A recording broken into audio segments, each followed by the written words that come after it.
the woman, cherish the time we had together and what she gave me. And nobody can take that away from me. Nobody. Wild horses couldn't drag me away from the love I will always have for my wife. That's it. Not another wife, not my kids, not her new husbands, and which she's had a few since then. But again, they're just words, because what does it mean? You take your vows seriously or don't you? Till death do you part. What does that mean to you? So it's pretty tough to face divorce to somebody that took their vows seriously. But it's a pill you got to swallow sometimes. And remember, God can get you through anything. He's gotten me through it all, and He could do it for you too. And look, I feel so lucky now. I feel ashamed at this point. I got nothing. Like I said, if you could look at my personal file, I got nothing. I'm poor. I got nothing. But I got plenty of hope. I'm doing stuff. I got stuff I got coals, or I got irons in the furnace, as they say. I'm working angles here. I know I got plenty of hope. All kinds of people to back me and financially, and I can do stuff. I can go back to school. I can learn. Kicking around the idea of becoming a building general contractor again. I mean, with the experience I've had since a child building boats with my dad, I could do. If you could build a boat, which has curves and stuff, believe me, you could build a house, which is basically, the only angles you got, are straight linear angles, and that's the roof generally. So it's not tough to build a house once you built boats from childhood. So I could easily pass a general contractor's exam, even probably without going to school. But you got to take the school to get the credits to even take the exam in the first place. So, but I kick around a lot of ideas. Really what I want to do is start a cool tool company, and I'm working diligently, slowly, but diligently on that. I'm not giving it up. I don't give up my dreams. But you know what? What bugs me the most about contributing, what I want to do for society, is it's constantly conflated with money. It just sickens me. It's just such a turnoff, man. I want to run, not walk away from that conflation. I hate it with a passion. I really do. I wish money was never invented. Do you know all this suppressed clean technology out there sitting on shelves, patent library, all this technology, if it was released, it all involves money. Do you understand? It would greatly spur innovation if there was no such thing as money. It's so bizarre to me. That's why it's like, imagine you went to a planet where everybody spoke your language so you could communicate, but the only difference was there was no money there, and they never heard of it. What is this money? Oh my God. Once you explain it to everybody, they're like, dude, you were living in hell. They have full prosperity in this other planet that you're at, and they're all free and happy and playing like children, and all this progress and all this building and all this civilization, infrastructure, and all this, and you're like, well, no money? They're like, well, why would you need money? No, you need food. No, we understand you need shelter, you need water, you need energy. But why? They say, you understand why you were in hell? Yeah, and I get it. I'm there too. I'm on this ship of fools. I'm here, kicking and screaming, but I'm forced. I don't have a choice. I too have to pay a cost to exist, a cost to live. So we're all in this boat together, folks, and that's what I mean. There's one reason after another for all of us to unify. That bailout of '08, where 90% of us, remember, a lot of socialists and capitalists, the good ones, okay, and a lot of Democrats and Republicans, the good ones, a lot of leftists, liberals, and conservatives, right wing, opposed, good ones, were opposed to that bailout. Is that not good grounds to unify, my friends? That's what I'm trying to do here, is just get us to just come against these people as one force, and just like a whirlwind, man, take down the Federal Reserve. Just say, you know what, Trump, do it, man. All of us start calling on that, man. We start writing them letters, calling, and just saying, encouraging mainstream media. I mean, a few good ones out there.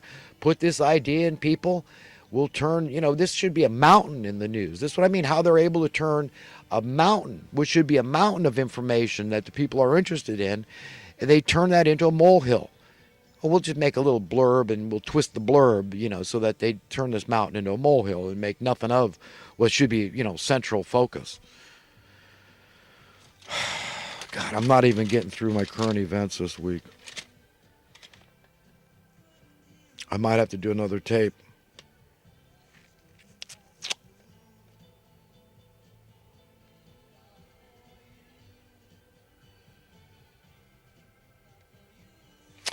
Oh, that guy that Slick Willie is not Chelsea's dad, genetically speaking.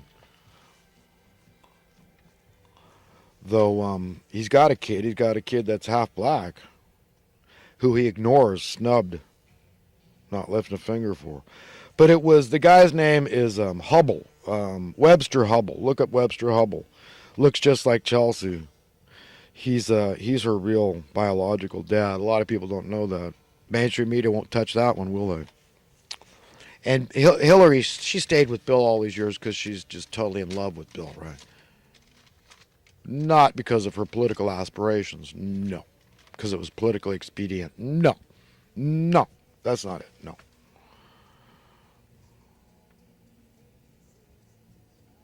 Danny Williams. That's the name of Bill Clinton's son, Danny Williams. Nicest guy. That's the only one good thing Slick Willie ever did. Danny Williams. So I'll give Slick Willie credit for that. Nice guy. Nice guy. Yeah, the Democrats and Republicans have devolved into the most insidious kind of gang, okay? Because they'll act like they're, at loggerheads with each other, right? But what they do, that's just a pretense, okay? So that the public, that's a perception the public has, is that, oh, no, we're fighting for, my gang, and, you trust in this gang, well, you good. And then they all go out to dinner together later, have drinks, and talk about how they, they're pulling the wool over the public's eyes, and they know which side their bread is buttered on. Okay, it's the people that sign their paychecks. It's the Federal Reserve banksters. That's who they're loyal to. Okay, they're sycophants too, not the public. So these are two gangs. Can you imagine that if you found out that the Bloods and the Crips, they go out and intimidate the village at night, and everybody's saying, oh, it's two different gangs and they're rival gangs, and so which you got to pick a side and all this. They tell the public, so we don't harass you, intimidate you, and then you found out that they were later on they were commiserating together and binding each other's wounds and licking each other's wounds and getting together and conspiring. Could you imagine how you think that was? Oh my God, that's tenfold worse than gangs that did oppose each other for basic grounds. We disagree on this or that. But when you found out that really that was a facade to fool the public, but that's how it is. That's what the Democrats and Republicans have morphed into, devolved into.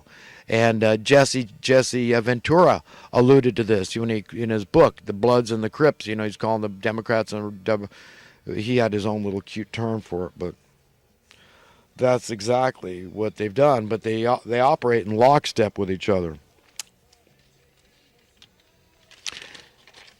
Yeah, Ronald Reagan, he did seem like a nice guy, and he talked about fuzzy math. So he understood that there was liars in high positions in the financial services industry. He knew that the public was being cheated. So he brought that up, which was good.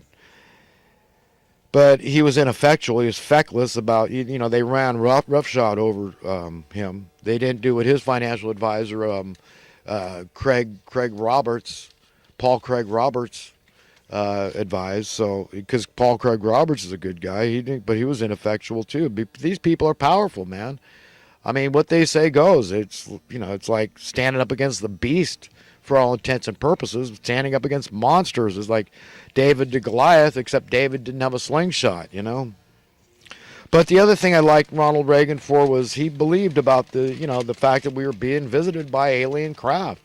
So he knew something about that UFO thing. So he brought that up to the world, and I respected that.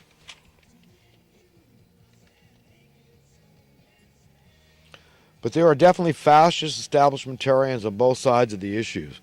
And these people on both sides are leaning toward becoming more like China, totalitarian, authoritarian, very fascist. No free speech. See where we're getting into the censorship more and more, the social scores and all this kind of crap they're trying to bring into America.